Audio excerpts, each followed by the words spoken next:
É muito fácil chamar um branco pra falar de preto, mas eu quero um preto falando de preto. Porque só quem é sente na pele.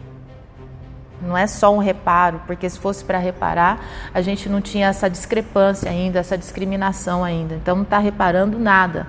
Está dando para a gente o que é o nosso direito. Eu quebrei uma lógica, porque do extrato social de onde eu vim, poucas pessoas conseguiram chegar onde eu cheguei.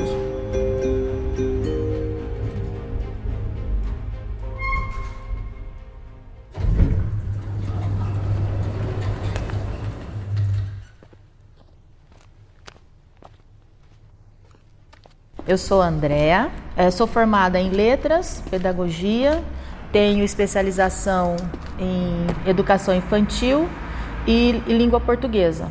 Sou professora aposentada do Fundamental 1 e continuo trabalhando no Fundamental 2 ensino médio. Eu brinco que eu sei que eu sou preta desde quando eu nasci, né? Porque assim, quando você sabe que você é preta e alguém diz, ah, sou neguinha, tá, qual que é o problema? Sou neguinha mesmo, e daí? Qual que é o seu problema? Né? O problema é teu que não é neguinho.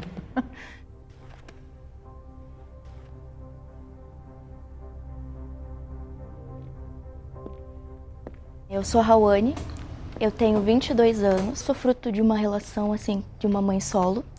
Então era muito difícil essa questão de escola pra mim, eu mal ia porque só tinha minha mãe. E eu tenho essa lembrança de tipo, não ter nem uniforme.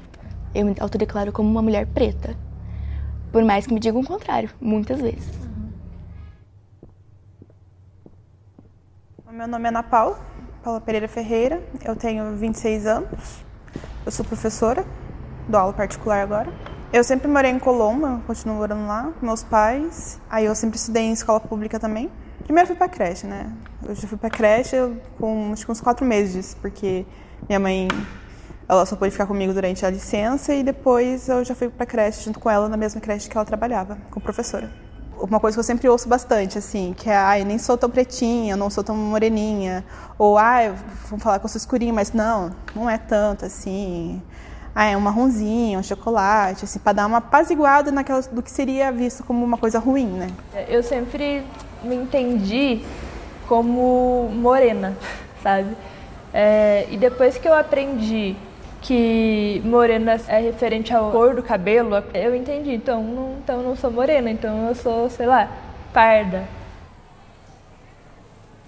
Bom, eu sou a Bruna, eu me formei em letras português e inglês. Eu sempre quis ser professora, acho que isso é legal de falar.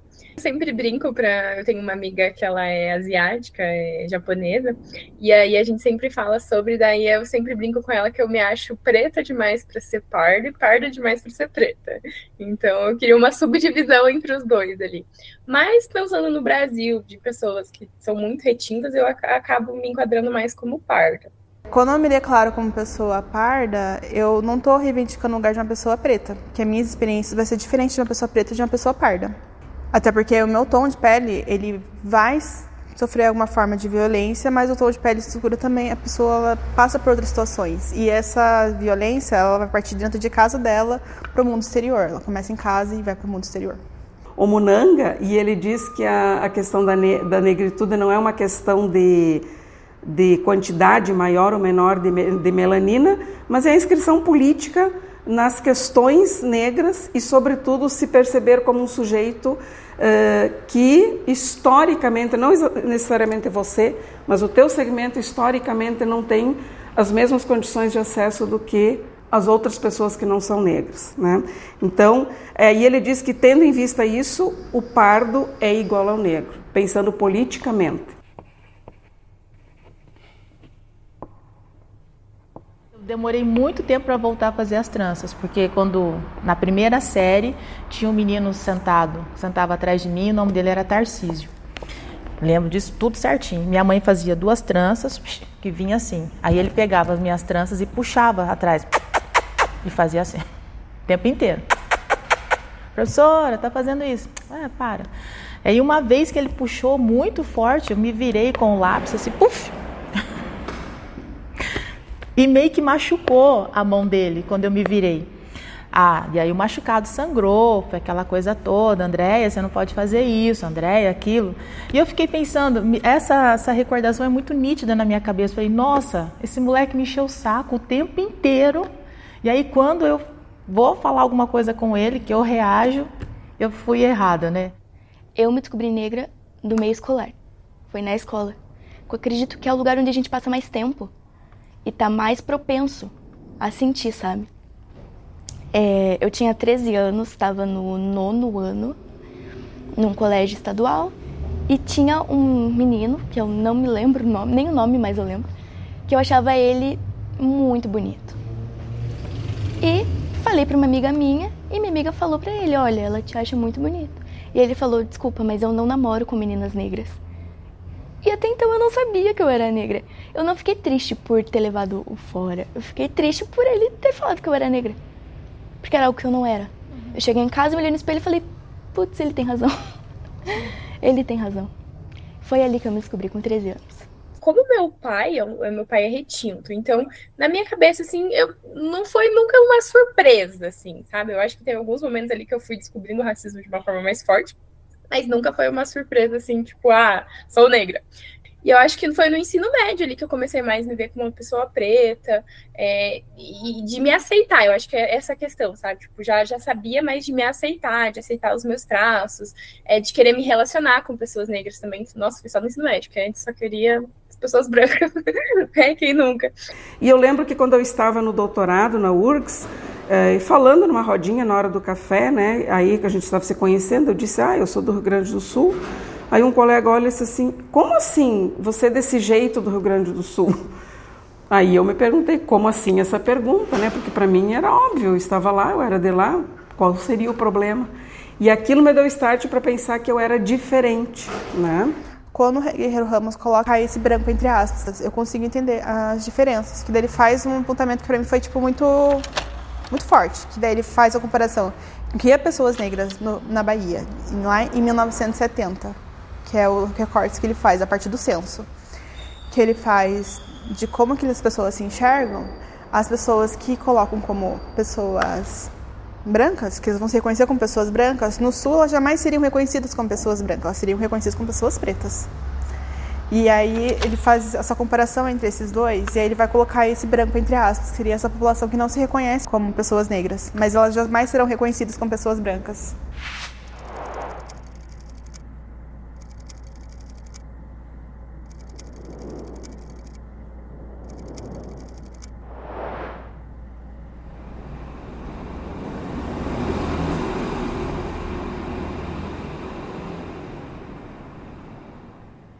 A partir do momento que o Brasil assina uma lei que obriga o ensino de história afro-brasileira, há uma ressignificação.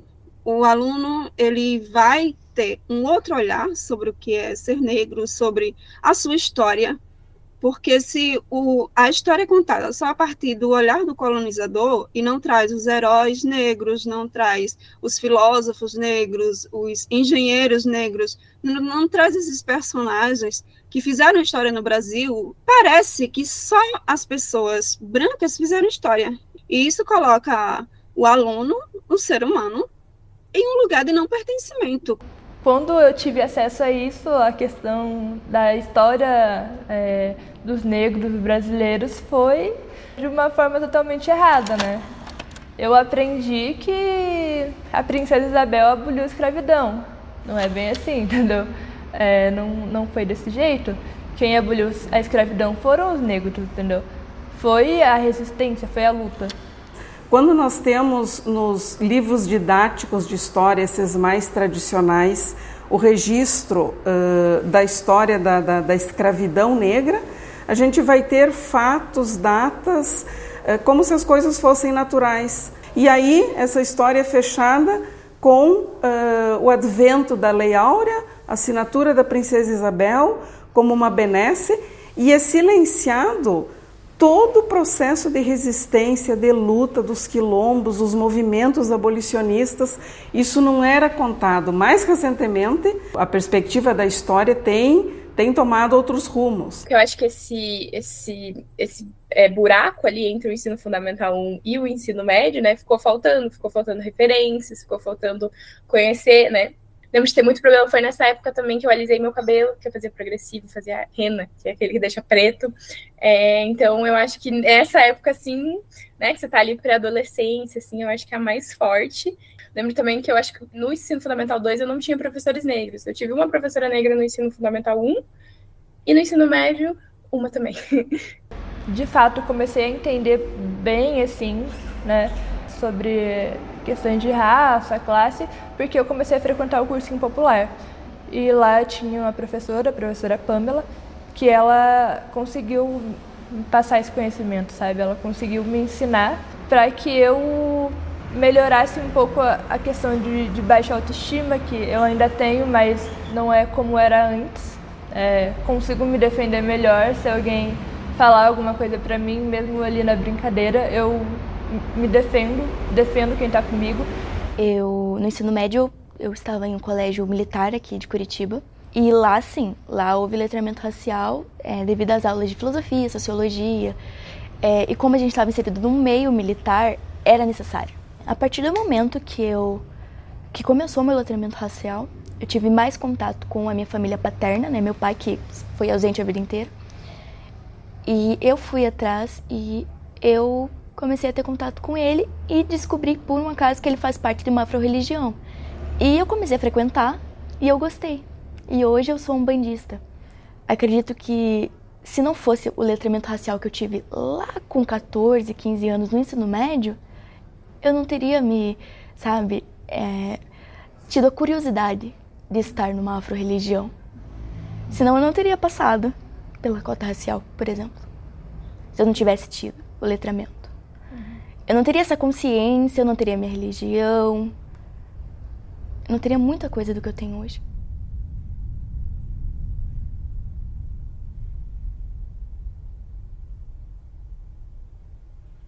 Esse espaço de olhar para as questões teóricas, para os pensadores da questão negra, para os sujeitos que produzem cultura negra no Brasil e fora dele, é crucial para formar essa massa crítica, esse letramento racial, que é perceber que existe não só a produção do conhecimento, mas sujeitos negros que produzem esse conhecimento, que é essa coisa do não ser dito pelo outro, branco, mas dizer a partir do seu lugar de fala, como defende a Djamila Ribeiro, e sobretudo a partir de uma tomada de posição. Eu vou falar disso porque esse é o meu lugar, não que outros não possam, mas porque eu, teórico, negro, tenho a experiência do que é ser negro numa sociedade branca. Quando a gente em sala de aula acaba separando os materiais, separando o que você vai produzir, sem pensar nesse aluno que é preto, que não se identifica. Então, a educação antirracista passa por isso, de eu levar esses autores que são pretos, que contam suas histórias, de mostrar para o aluno que se ele tem algum problema, que ele pode conversar sobre isso, sobre a cor dele, que o cabelo dele não é problema para os outros. Então, eu tenho a impressão que o fato de eu voltar a estudar, porque eu fiquei um tempão sem estudar até passar no mestrado, possibilita abrir esses horizontes e eu mostrar melhor isso para os alunos também. Aqui na Federal a gente não tem uma matéria, nem que seja optativa de 30 horas para discutir sobre isso. Porque clássicos são muito legais, mas eu não aguento mais ouvir falar de, Camões, não aguento mais. Mas também, Lima Barreto e Machado de Assis todo ano, porque só tem aquilo, me quebra as pernas. É muito fácil chamar um branco para falar de preto, mas eu quero um preto falando de preto. Eu quero um asiático falando de asiático. Para que a gente escute também o lugar de fala daquela pessoa. Porque só quem sente na pele. Eu estudei na faculdade particular, né, o ProUni 100% de bolsa. No começo foi terrível, foi terrível. Eu lembro de não gostar, que eu entrava nessa faculdade e eu me sentia péssima, porque eu não via pessoas igual a mim. Era muito ruim. Eu lembro que tinha uma roda de conversa, Tinha uma aluna, e ela me marcou pra sempre com essa frase, que ela era uma aluna de história, e ela falou, tipo, eu sei que esse lugar não é o mais confortável da gente estar, só que a gente precisa ocupar ele. Então, entre esses e outros fatores que aconteceram na minha vida, eu acabei ficando e eu ocupei aquele lugar do jeito que eu consegui, assim, sabe? Eu vinha percebendo da raridade da presença negra e parda na sala de aula do ensino superior, né? Turmas assim com uma média de 50 alunos, você tinha um, no máximo 2, mas Curitiba tem população negra e parda. Então, onde estão essas pessoas? Eu fiquei me perguntando, a história não se modificou desde que eu faço parte dessa história? Com o advento das políticas de cotas, essa realidade vem sendo modificada, mas eu considero que ainda não suficientemente. E as políticas de cotas, ela vem para melhorar a situação social do Brasil, né, em relação às desigualdades sociais, diminuir as desigualdades sociais, que no Brasil a gente não dá para falar sobre classe sem falar sobre raça, porque elas estão imbricadas. Raça define a classe no Brasil, porque quando a gente estuda os dados sobre desigualdade social, desigualdade na educação, evasão escolar, geralmente esse fator racial, ele aparece, então raça define também a classe. Então, as políticas de cotas, ela vem para reduzir as desigualdades sociais, que são geradas também pelas questões raciais. O caminho para que todos tenham esse acesso, que as pessoas pretas possam, tem que começar lá da educação infantil. Porque se a gente tem estatística de que são as mulheres pretas que estão sofrendo mais o baque da economia, e se a gente andar pela cidade, ver as carrinheiras, né, são pretas, com as crianças ali dentro, essas crianças, quando elas chegam na idade escolar, no Fundamental 1, elas já chegam defasadas. Para elas começarem a acompanhar o ensino ali, elas precisam ter aula no contraturno, elas precisam que os pais levem, elas precisam ter uma boa alimentação, que a criança mal alimentada, ela não aprende. Então, começa daí. Eu tenho a impressão que para que tenha acesso, tem que ter um investimento desde a educação infantil. Aquela criança pequena ir à escola, ser alimentada, para virar essa chave, para que esses espaços sejam ocupados por todos, nós, pretos, brancos, indígenas, quilombolas, todo mundo, começa por aí, sabe? Proporcionar que essa criança seja acolhida no ambiente escolar. Eu vejo assim um grande potencial nos cursinhos solidários, que acontecem nas periferias, onde se concentra a maior parte da população negra, né? Claro que a questão de classe, como diz o Florestan Fernandes, é inseparável da questão racial, mas cada uma tem suas especificidades, né? Uma coisa é o pobre branco, outra coisa é o pobre preto, né? Então eu acho que essa iniciativa aí, que já existe há algum tempo, dos cursinhos solidários, ela está ajudando a reconfigurar a presença negra no espaço universitário. E eu vejo assim, não como uma utopia, mas um horizonte a ser seguido e alcançado e ampliado e turbinado, que é o espaço dos cursinhos solidários, para que mais jovens negros e pardos cheguem até eles e que pela via deles cheguem à universidade.